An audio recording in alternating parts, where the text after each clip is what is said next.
I wasn't born into a cruel family. That would have been easier, I think. If they were openly cold, neglectful from day one, I wouldn't have spent 3 decades trying to earn something that was never coming. But my parents weren't monsters. They were polite. They smiled in public. They said the right things when others were listening. That's what made it harder. I'm 34 now. No wife, no kids. A decent job in finance. A studio apartment with peeling paint. And a very quiet phone. I used to call my mom every Sunday, out of habit. Sometimes she answered, sometimes she didn't. When she did, it was always short. "You're still working too much," she'd sigh. "You'll burn yourself out," she warned. "I'm trying to save up," I'd reply. "Maybe buy a place next year," I'd explain. "Well, maybe if you didn't live so far from your family, you wouldn't need to work so hard," she'd mutter. Guilt was her love language. Dad, on the other hand, barely spoke.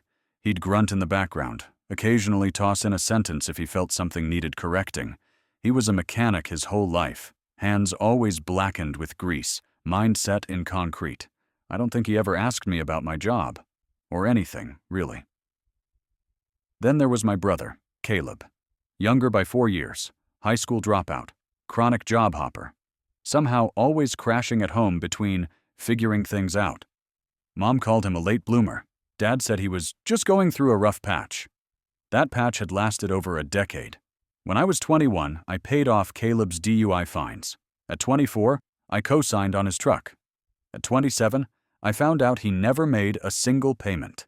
I covered the loan to save my own credit. I never saw $1 back. And yet, every family holiday, it was Caleb getting the biggest slice of ham, the warmest seat at the table, the most effortless praise. "You've always been the responsible one," Mom would say. "We never had to worry about you." She'd smile, as if that was a reward. When I visited, I'd fix things, tighten cabinet doors, rewire the faulty porch light. I always brought groceries, filled the gas tank. Once I noticed the electric bill had piled up, over 3 months overdue. "You don't need to worry about that," Dad barked when I asked. "We're handling it," he grumbled. I paid it anyway. Some part of me still wanted their approval, or maybe just a thanks, but it never came. The call came on a Wednesday. I was working late. Again. The office was quiet, most of the team already gone. My phone buzzed twice, then went silent. "Mom," on the screen. I hesitated before calling back. I already knew it wouldn't be small talk. Her voice was shaking. "We're going to lose the house," she said breathlessly. "They've started foreclosure," she whispered. I blinked at my monitor, half a spreadsheet open, numbers blurring. "What?" I asked. "What are you talking about?" I pressed. "We're behind," she said quickly. "Months behind. The bank gave us one last extension, but it's over. They're sending letters now." She rushed. I stood up and walked to the break room, heart racing. "How far behind are you?" I asked quietly. 60,000, she replied. "Maybe a little more with fees," she admitted. 60, I started, then stopped myself. "How?" I asked. "How did it get that bad?" I continued.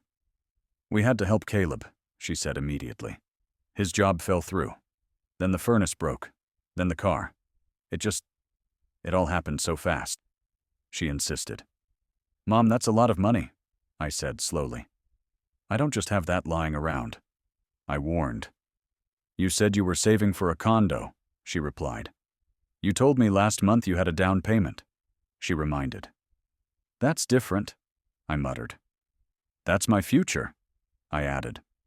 "Well, this is ours," she said sharply. "Do you want to see us thrown out on the street?" she snapped. I closed my eyes. She always knew which nerve to press. "I'll think about it," I said. "There's no time to think," she interrupted. "We have 2 weeks, maybe less. Please, you're our only hope," she begged. The next day, I skipped lunch and called the bank, then my financial advisor, then the credit union. I ran the numbers, took deep breaths. I had enough in savings if I emptied everything. I could also take out a personal loan, but it would push my financial plans back years. That night I lay awake for hours, staring at the ceiling. My apartment felt colder than usual, smaller. But the idea of them losing the house, the same house I grew up in, no matter how flawed those memories were, it twisted something deep in my chest. The next morning I called her back. "I'll send the money," I said. "But I need you to promise this is it. No more bailing Caleb out. No more surprises," I demanded. "Of course," she said quickly. "This is the last time, I swear to you," she promised. "Put me in touch with the bank directly," I added. "I want to know exactly where it's going," I insisted. "We already gave them notice," she said. "It has to go through us. But don't worry, we'll show you everything," she assured me. I wired the money 2 hours later, $60,000, my entire safety net. Gone with a few clicks. That evening she called again. "You saved us," she said softly. "You really did. I don't know how to thank you," she said. "You could start by meaning it," I replied. She laughed a little too quickly. "You're always so serious," she said. "We're a family. That's what family does," she continued. As I sat there in my dark kitchen, the phone pressed to my ear, I realized I didn't feel proud. I didn't feel closer to them. I felt hollow. But maybe, I thought, that was the price of being the reliable one. The silence after the transfer lasted almost a month. No follow-up, no updates, no proof the money had even gone where it was supposed to. I didn't want to seem paranoid, so I waited. Gave them space. But it festered. Like a wound I couldn't see, but could definitely feel. When I finally called, Mom answered on the second ring. "Everything's fine now," she said cheerfully. "We're just taking a breath. First time we've felt stable in years," she added. "I never saw the paperwork," I said. "Did the bank confirm the house is out of foreclosure?" I asked. "It's all handled," she replied, brushing me off. "You don't need to worry about it anymore," she insisted. "I do worry," I pushed. "That was my life savings. I just want to know it's secure," I explained. There was a pause, then a sigh. "You always have to control everything," she snapped. "You think because you gave money, you get to run our lives?" she barked. "That's not what I'm saying," I replied, trying to stay calm. "I'm just asking for transparency," I said. "We're your parents," she said coldly. "We don't owe you receipts," she snapped. I hung up without another word. My heart was pounding, not just from the fight, but from the realization that something wasn't right. It hadn't been right for a long time. That weekend I drove out to visit. I told myself it was to check in, but really I just needed to see the house, make sure it was still standing. When I pulled up, the first thing I noticed was the new paint, bright white siding, freshly done. The second thing was Caleb's new truck in the driveway. I parked slowly, got out, walked to the door. Before I could knock, Caleb opened it with a smirk. "Hey, big spender," he said. "Heard you bailed us out." He grinned. "Where'd you get the truck?" I asked immediately. "Don't worry about it," he said, brushing past me. "Not everything's your business," he muttered. Inside, the house was glowing. New flooring, a mounted flat screen. The kitchen had been redone, granite countertops and a new fridge. It looked like a renovation ad. I stood in the middle of the living room, stunned. "You used the money for this?" I asked, voice low. "We had to fix the place up," Mom said from behind me. "It was falling apart," she explained. "You said you were about to lose it," I said. "You made it sound like you were days away from being homeless," I reminded. "Well, we were," she replied. "But it didn't mean we couldn't improve things once we had the funds," she said casually. "So, you weren't actually behind on the mortgage?" I asked. "We were behind," she said quickly. "Just not 60,000 behind," she admitted. "You lied," I whispered. "We did what we had to do," she said firmly. "You wouldn't have helped if we'd told you the truth," she said unapologetically. Caleb leaned against the counter, arms crossed. "Look, man," he said, "you've always been the guy with money. So what if you gave some back to the people who raised you?" He shrugged. "You crashed 2 cars," I snapped. "I paid off your fines, your loans, and now this? When does it stop?" I shouted. "It stops when you stop acting like you're better than us," he said, eyes narrowing. "I don't think I'm better," I said. "I think I'm tired," I said bitterly. I left without saying goodbye. A few days later, a letter arrived at my apartment. It was from a lawyer. A standard estate notice, something I'd seen before in my line of work. But this one had my parents' names on it. And something was off. I called the number on the letter. "Yes," the secretary said. "They updated their estate documents last month. You're no longer listed as a beneficiary," she confirmed. "What?" I asked, stunned. "What do you mean I'm not listed?" I repeated. "They've chosen to leave everything to their other child," she said. "I'm sorry, sir. I can't give more detail unless you're the client," she added. I hung up. It felt like ice in my lungs, not because I wanted the inheritance, but because they'd erased me. After everything I'd done, they cut me out. I called Mom immediately. "You changed your will?" I asked flatly. "That's private," she said, her voice clipped. "I gave you $60,000, I snapped. "To save your house. You lied to me. You tricked me. And then you cut me out of your will?" I demanded. "You're so dramatic," she said. "It's just paperwork. You'll be fine." She dismissed. "Why?" I asked. "Why him?" I demanded. "Because Caleb needs it more," she said. "You'll be okay. You always are," she justified. "That's not love," I said.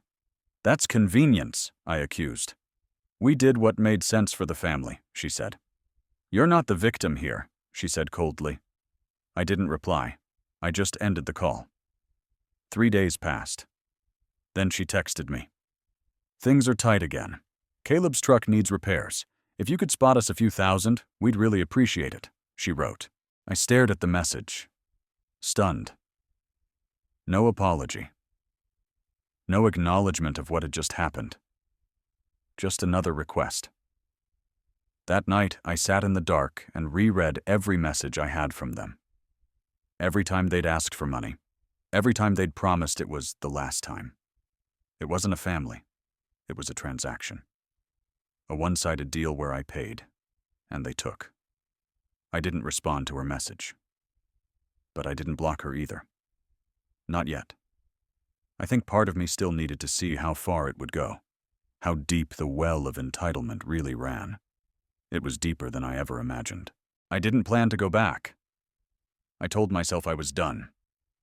That silence was my boundary. But boundaries are easier in theory than in practice, especially when they're tangled with 30 years of guilt.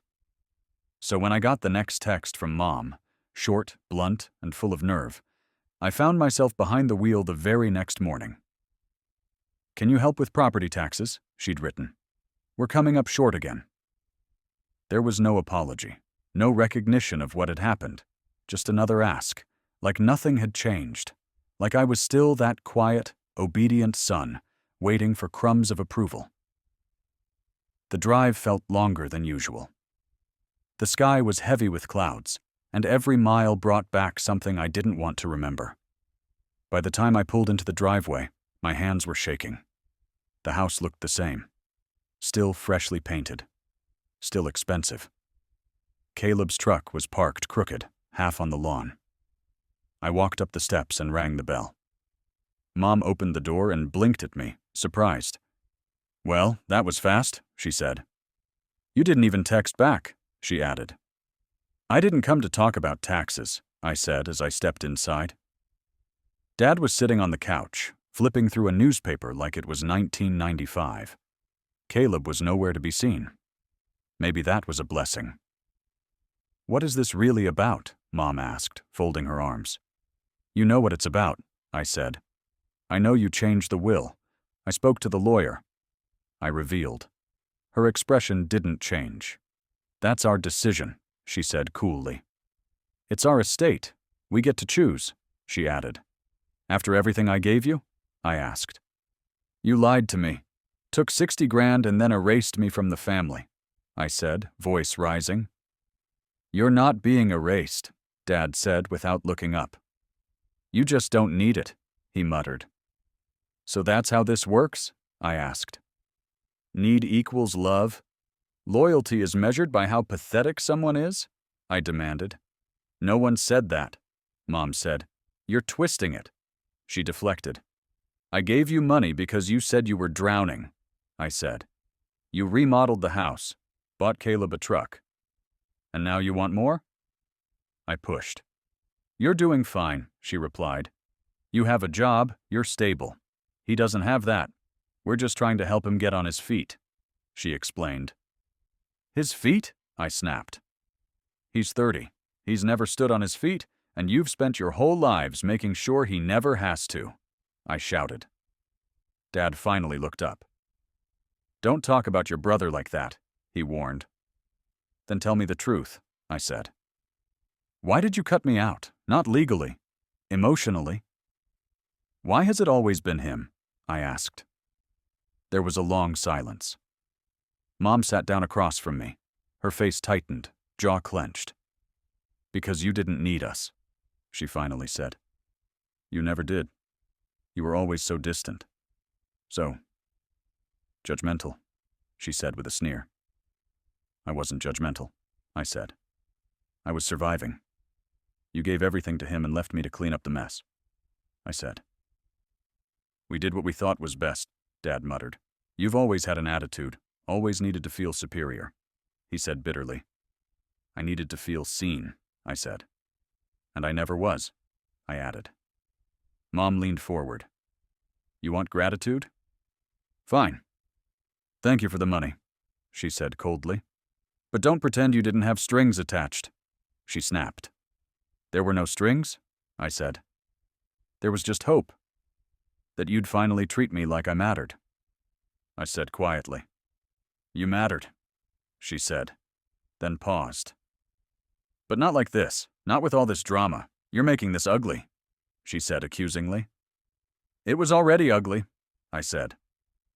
You just didn't want to look at it, I said sharply. The air went dead. I could hear the clock ticking behind me. I want it in writing, I said finally. That I gave you that money. That it was a gift made under false pretenses. I want it acknowledged, I demanded. We're not signing anything, Dad said immediately. What's done is done, he said dismissively. Then I'm done too, I said. With you. With this house. With this fake idea of family, I declared. You don't mean that, Mom said, eyes narrowing. I do, I said. And I should have said it years ago, I added. I turned toward the door, but stopped in the hallway. I looked back one last time. Just so you know, I said. The next time you ask me for anything, I won't even reply, I said with finality. We'll see, Mom muttered behind me. You always come back, she said smugly. I opened the door. Not this time, I said, stepping outside. You already spent your last favor, I said. Then I closed it behind me. It's been 8 months since I walked out of that house, and I haven't looked back. Not once. Not out of pride, not out of spite, just out of necessity. Cutting someone off isn't always an explosion. Sometimes it's a slow, deliberate closing of a door. I didn't slam it. I locked it gently and walked away. The first month was quiet. No texts, no calls. I think they expected me to come crawling back like I always did. But I didn't. Instead, I changed my number. Canceled the shared account I'd stupidly used to send the transfer. Even opened a new bank account just to put some distance between me and that version of myself. I went to therapy. For the first time in my life, I said the words out loud. They never loved me unconditionally, I said. They only loved what I could give, I admitted. My therapist nodded. And now? She asked. I'm learning to love what I kept trying to save, I said. Me, I whispered. I moved into a new place. Not much bigger, but it felt like mine. The walls were bare at first, but little by little I added pieces. A framed photo of a mountain I'd hiked, a clock that didn't belong to anyone but me. I even bought a couch, gray, soft, and quiet. Then one Tuesday afternoon, a letter arrived. No return address, but the handwriting was unmistakable. I opened it on my balcony with a cup of coffee in hand. The letter was short. We still think about you. It's not too late to come home. Caleb misses you. No apology? No reflection? Just a dangling line, hoping I'd bite. I tore the letter in half. Not out of anger, out of finality. They didn't know it, but I had already come home. It just wasn't the place they meant. I didn't reply. I didn't block the mail. I just let it sit there, dead in my trash can, like a memory that no longer had the power to hurt. The next few months were filled with small, quiet victories. I paid off a chunk of the loan I'd taken, took a trip alone, my first real vacation in years.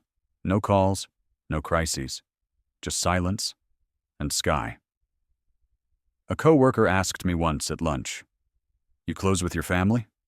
I paused, thought about it. "No," I said simply. "But I'm okay with that." I answered, and I meant it.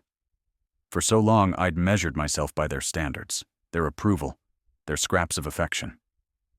I let them define my worth like it was some shifting currency I never had enough of. But now I understand. I was never broke. They just never saw the value in me that I kept giving away for free. I think about that $60,000 sometimes. What it could have been. A home, an investment, a future. But the truth? It bought me something better. It bought me freedom.